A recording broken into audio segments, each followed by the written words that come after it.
June 18, 2011 at Perce Pass, getting ready for the dedication to Doris Milner of this special honor for her, remembering her long career in wilderness and wilderness fire.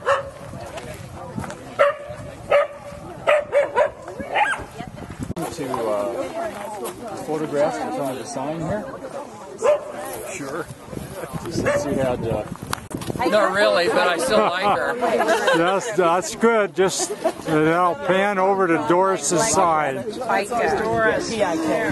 Okay, thanks.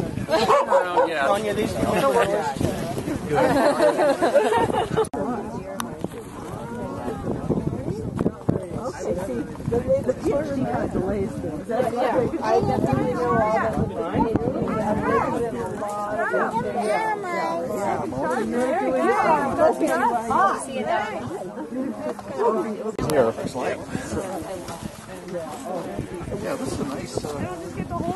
There's another quite nice sign at right. Good, and Southern California has been surprisingly really good. I'm liking it much more than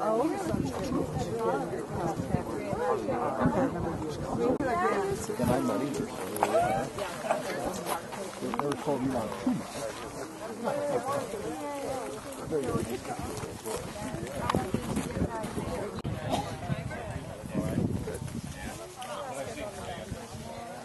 yeah.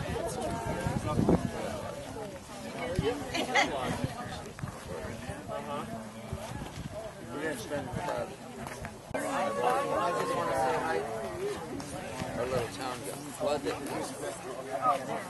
I know. Once you're done, you already have one, two, three. Hey! Just so I can see the sign. Yeah. Maybe longer. No.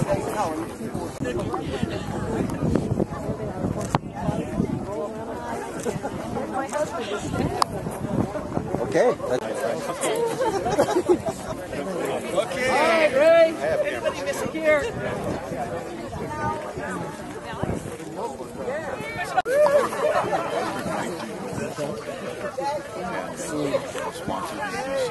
Much.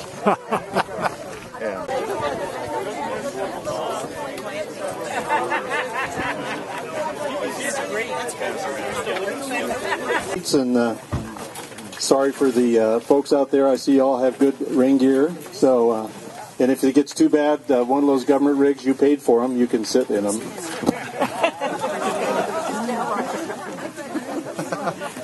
Always watching to see how people are getting engaged and involved, and just a little snippet, and then just a feel. I'm going to hold this on here so it doesn't get wet. Of how she thought about things. So she's reflecting on this group that's coming to work in the park. I think it had young people too. It says they're here to do a better job for the public and the visitor. They work in the park because they want to be there and have a proprietary interest in it. Not so with just any other hired laborer. So, I wonder how they will work for the Forest Service. And then, maybe you remember Bertha Gillum. She was the forest supervisor on the Bitterroot for a while. And she has, I must call Bertha after a while and find out how her family in Missouri made out with a terrible tornado that tore through a greater part of that area. And then she says, my dog got skunked last night. My dog got skunked last night, and he knows it, and we do too. I think of you often, and I'm glad to hear that you and your family like Oregon, like your Oregon home and your forest. Let's keep in touch. And she says Kelsey remains the same, but the winter has been long for him. He enjoys being out on the deck, but so far that hasn't been possible. Love and best wishes. And then on the back she said, I called Bertha and she's fine. Thanks, Leslie. Next up is Julie King, is our current forest supervisor on the Bitterroot National Forest, and right after her, Orville Daniels. Someone, there he is. Okay. Orville, well, you can just pass the mic on to him. So welcome to the Bitterroot National Forest. Such a pleasure to have you all here. I'm just amazed by the turnout. I'm good, but thanks. I do envy you under there, under the tars. But this is such a wonderful occasion and such a wonderful spot. You know, being here up on the top of the mountain, having this view, this wonderful panorama of the wilderness, and being able to recognize people who are so instrumental in setting it aside and making it such a national treasure. So I'm really, really honored to be here. And I also am just grateful for all the work and thought and vision that went into just doing this monument. It's so very well done. I'm so happy with it. And I was going to thank Dave, but I realize now he really didn't do anything. So, yes, I know he's just being modest. So thank you, Dave, for your leadership and your part in that. I really do recognize that. And you know, I didn't get to know Doris, and I feel kind of sad about that. You just heard from young growth. I'm old growth. 1970, when Doris and I met, as I came down as a forest supervisor to the Bitterroot National Forest, and I was here for 4 years, right in the middle of the big controversy and fight. I had met Frank Church, but I really knew Doris, but not as well as many of you do. And whenever I speak to a group about Doris, and I'm in the Bitterroot, I'm very nervous, because you all know her better than I did, even. So I got to be careful with what I say. When I was asked to speak here today, a lot of memories came flooding back. And I'd just love to get into the anecdotes and all of those things and just share those. We'll do that tonight around the campfire, maybe. But the times that we worked together were in the 60s and 70s. And the problem for me now is to boil these memories down into something that might be meaningful to us here today when we're doing this. During the time that Doris and the Forest Service, during the time I was here, Doris and the Forest Service were often on opposite sides of issues. It was real common. Major issues. Magruder Corridor was just one.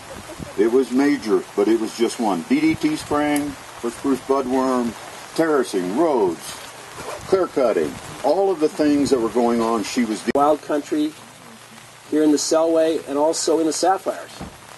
And she did it with passion and eloquence. Doris Milner hasn't been talked about too much, but it was a special kind of experience, I think, for us as the kids of somebody who was a dedicated conservation worker. I can say that all the work that has resulted, it comes down to hours at the desk, at the phone.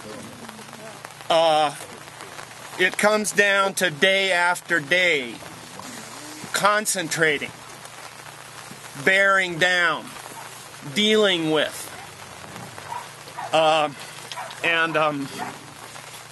then you get, then you start to get some results. I think ultimately having Mom as a model of that kind of effort and dedication to a cause, of which the phrase "give a shit" is part of it, is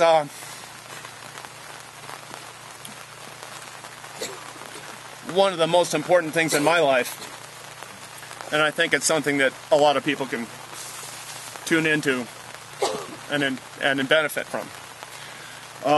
The piece I'm going to play is by Edward McDowell. It's called "To a Wild Rose."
Mm-hmm.